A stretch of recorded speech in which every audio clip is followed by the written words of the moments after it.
আজ বানিয়ে ফেলেছিলাম ডিমের সাদা কোরমা। তার জন্য প্রথমে গ্যাসে ননস্টিক কড়া বসিয়ে তাতে সাদা তেল দিয়ে পেঁয়াজ, গোটা কাঁচা লঙ্কা, রসুন কোয়া, আদা কুচি, কাজু বাদাম দিয়ে হালকা একটু নাড়াচাড়া করে নিয়ে সামান্য একটু জল দিয়ে সেদ্ধ করে নেব।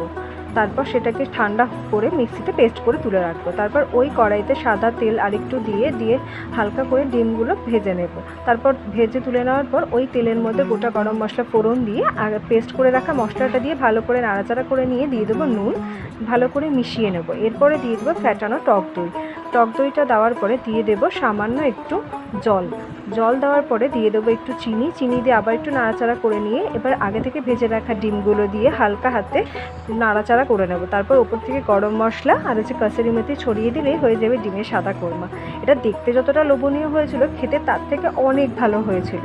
এটা তন্দুরি রুটি বা নানের সাথেও খেতে ভালো লাগে। আমি কিন্তু এখানে মিক্সড ফ্রাইড রাইসের সাথে এই কোরমাটা খেয়েছি।